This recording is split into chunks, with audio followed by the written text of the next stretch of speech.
নমস্কার। কেমন আছেন আপনারা? যেখানে শ্রীকৃষ্ণের লীলা বর্ণন হচ্ছে সেখানে ভালো না থেকে কি পারা যায়? তাহলে চলুন আর দেরি না করে আজকের মূল কথায় ফিরে যাই। শ্রীমদ্ ভাগবত মহাপুরাণের ৩য় স্কন্দের ৩য় অধ্যায়, শ্রীকৃষ্ণের অন্যান্য লীলা বর্ণন। উদ্ধব বললেন, হে বিদুর, অন্তরন্তর শ্রীকৃষ্ণ তার মাতা পিতা বসুদেবের সুখ বিধানের ইচ্ছায় দাদা বলরামকে নিয়ে মথুরা এলেন এবং শত্রু দলপতি কংসকে উঁচু সিংহাসন থেকে সবলে নিচে নিপাতিত করে তার প্রাণহীন মৃতদেহকে প্রবলভাবে মাটিতে টেনে টেনে ঘুরিয়েছিলেন।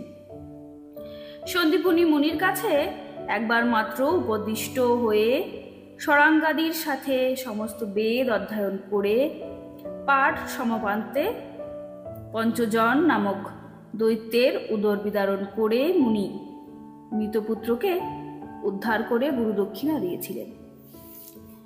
ভীষ্মক রাজ কন্যা রুক্মিণীর বিবাহ উদ্দেশ্যে রুক্মিণীর ভাই রুক্মী, শিশুপাল প্রভৃতি যে সকল রাজাকে নিমন্ত্রণ করেছিলেন, ভগবান শ্রীকৃষ্ণ সর্বসমক্ষে সেই নরপতিদের মস্তকে পদাঘাত করে অর্থাৎ তাদের পরাজিত করে গান্ধর্ব মতে বিবাহ করার জন্য গরুড় যেভাবে অমৃত কুম্ভ হরণ করেছিলেন সেইভাবে নিজের অংশরূপা রুক্মিণীকে হরণ করেছিলেন।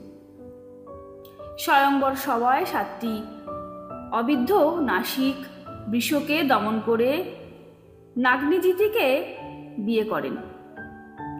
বৃষ দমন করতে না পারায় অপমানিত হয়েও অনেক নরপতি নিজেদের অজ্ঞতার জন্য সেই কন্যার অভিলাষ ত্যাগ করতে না পেরে শ্রীকৃষ্ণের বিরুদ্ধে অস্ত্র ধারণ করে রাজকুমারীকে ছিনিয়ে নিতে চেয়েছিলেন। তখন ভগবান শ্রীকৃষ্ণ স্বয়ং অক্ষত থেকে নিজ অস্ত্র প্রয়োগে সেই সব নরপতিদের নিহত করেছিলেন। বিষয়ী পুরুষদের মতো লীলা করার ইচ্ছায় নিজের স্বতন্ত্র হয়েও স্ত্রী পরতন্ত্রের মতো প্রিয়তমা সত্যভামাকে খুশি করার জন্য স্বর্গ থেকে পারিজাত বৃক্ষ এনে দিয়েছিলেন। তখন ইন্দ্রপত্নী সতীদেবীর প্ররোচনায় পারিজাতের জন্য প্রধাগ্ন হয়ে ইন্দ্র সসৈন্য কৃষ্ণকে আক্রমণ করেন। কারণ ইন্দ্র নিশ্চয়ই তার প্রিয়তমার ক্রিয়ামৃগ ছিলেন। ভূমিপুত্র নরকাসুর যুদ্ধকালে নিজের শরীর দিয়ে আকাশ গ্রাস অর্থাৎ আচ্ছন্ন করলে ভগবান শ্রীকৃষ্ণ তাকে বিনাশ করেন। তখন নরকাসুর জননী ধরিত্রী দেবীর কাতর প্রার্থনায় ভগবান শ্রীকৃষ্ণ নরকাসুরের পুত্র ভগদত্তকে অবশিষ্ট রাজ্য প্রদান করে তার অন্তঃপুরে প্রবেশ করেন। সেই অন্তঃপুরে নরকাসুর দ্বারা যেসব রাজকন্যা অপহৃতা হয়েছিলেন, আত্মবন্ধু শ্রীকৃষ্ণকে দেখে তারা তৎক্ষণাৎই উঠে দাঁড়িয়েছিলেন এবং হর্ষ লজ্জা ও অনুরাগ বশে কটাক্ষপাতে শ্রীকৃষ্ণকে প্রতিরূপে বরণ করেছিলেন। অন্তরন্তর ভগবান তার অসীম অচিন্ত শক্তি যোগমায়ার দ্বারা সেই কন্যাদের বাসনা অনুসারে বহু রূপ হয়ে একই মুহূর্তে বিবাহোচিত অনুষ্ঠানে পৃথক পৃথক ঘরে অবস্থিত সেই সকল কন্যাদের শাস্ত্রমতে পানি গ্রহণ করেছিলেন। স্বীয় লীলা আরও বিস্তৃত করার মানসে সেই সব রমণীদের প্রত্যেকের গর্ভে আত্মতুল্য 10-10টি পুত্র উৎপাদন করেছিলেন। কালযবন, জরাসন্ধ এবং শাল্ব প্রভৃতি নৃপতিগণ নিজ নিজ বিশাল সৈন্যবাহিনী নিয়ে যখন মথুরা ও দ্বারকাপুরী অবরোধ করে, তখন ভগবান ক্ষেত্রবিশেষ নিজের অথবা তার আপনজনদের নিজের অলৌকিক শক্তি দান করে শত্রুদের বধ সাধন করিয়েছিলেন। এছাড়া তিনি স্বয়ম্বর, দ্বিবিদিত, বানাসুর, মূঢ়, বল্লল ও দন্তবক্র প্রভৃতি অন্যান্য যোদ্ধাদের কাউকে কাউকে স্বয়ংই বিনাশ করেছেন, আবার কাউকে কাউকে অন্যদের দ্বারা নিহত করিয়েছেন। এরপর তিনি যেসব রাজার সৈন্যভার পৃথিবী কম্পিতা হতো আপনার ভাই ধৃতরাষ্ট্র ও পাণ্ডুর ছেলের পক্ষ নিয়ে যারা যুদ্ধ করতে কুরুক্ষেত্রে এসেছিলেন তাদেরও সংহার করেছেন।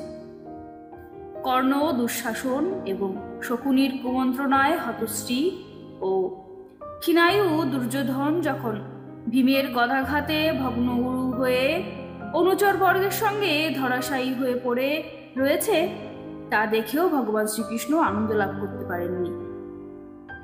তিনি চিন্তা করতে লাগলেন দ্রোণ, ভীষ্ম, অর্জুন এবং ভীমের নিমিত্ত যে অষ্টাদশ অক্ষয়ণী সেনারূপ কুরুভার বিনষ্ট হয়েছে, তাতে পৃথিবীর ভার আর কতটুকু কমেছে। কারণ আমার অংশরূপে প্রদ্যুম্নাদির শক্তি দ্বারা সুরক্ষিত দুর্বিষহ যাদব সৈন্য তো এখনো পৃথিবীতে বর্তমান রয়েছে। এই যাদবরা যখন মদ্যপানে উন্মত্ত ও আরক্তলোচন হয়ে নিজেদের মধ্যে কলহে প্রবৃত্ত হবে, তখনই এরা ধ্বংস হবে। এছাড়া অন্য কেউ কোনো উপায় নেই।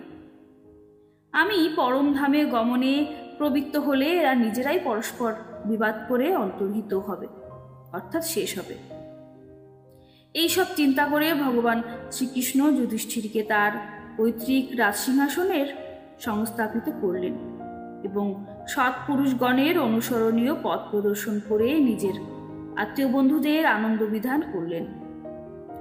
অর্জুন পুত্র অভিমন্যু তার স্ত্রী উত্তরার গর্ভে পুরু বংশের যে ভবিষ্যৎ পুরুষকে স্থাপিত করে গেছিলেন, সেই গর্ভস্থিত বালক অশ্বত্থামার ব্রহ্মাস্ত্রে নষ্ট হবার উপক্রম হয়েছিল, কিন্তু ভগবান শ্রীকৃষ্ণ তাকে রক্ষা করেন।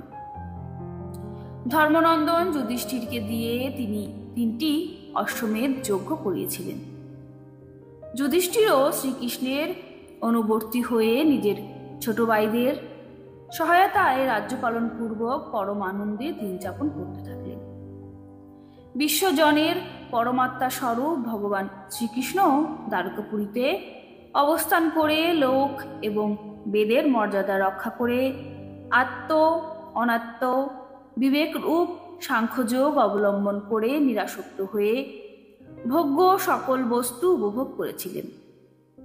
স্নিগ্ধ সহাস্য দৃষ্টি, অমূল্যতুল্য বাক্য, অনিন্দিনীয় চরিত্র এবং সমস্ত শোভা ও সৌন্দর্যের নিবাস নিজের শ্রীবিগ্রহ দিয়ে এই মর্তলোক ও স্বর্গলোককে বিশেষ করে যাদবদের আনন্দিত করে স্বয়ং নানাবিধ ক্রিয়া করেছিলেন।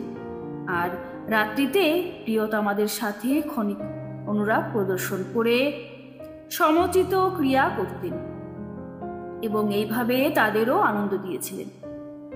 এইভাবে বহু বর্ষ ক্রিয়া করতে করতে তার গৃহস্থাশ্রম সম্বন্ধীয় ভোগ সামগ্রীতে বৈরাগ্য উৎপন্ন হল। এই সব ভোগ সামগ্রী ঈশ্বরের অধীন এবং জীব তার অধীন।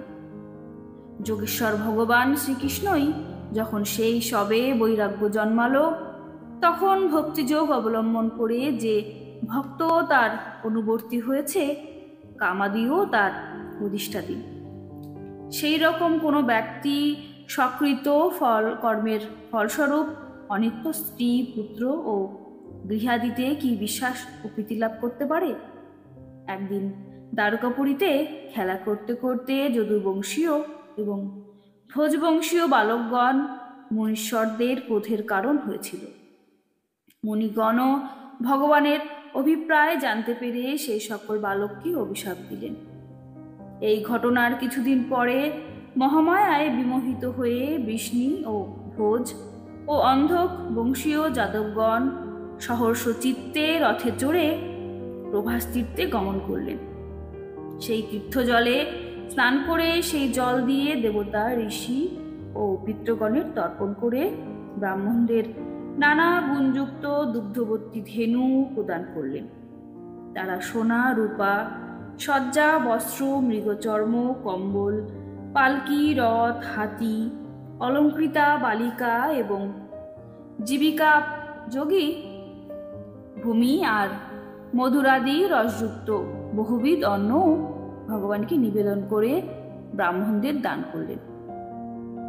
তারপর ব্রাহ্মণদের জন্য প্রাণ বিসর্জনের প্রস্তুত পরাক্রমশালী যদুবীরগণ মাটিতে মাথা রেখে তাদের প্রণাম করলেন।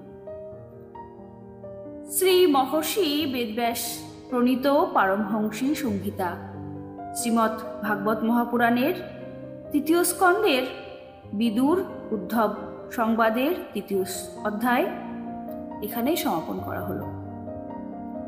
আমার ভিডিওগুলি আপনাদের কেমন লাগছে আমাকে জানাতে ভুলবেন না, আর ভালো লাগলে অবশ্যই কমেন্ট করবেন। নমস্কার। রাধে রাধে।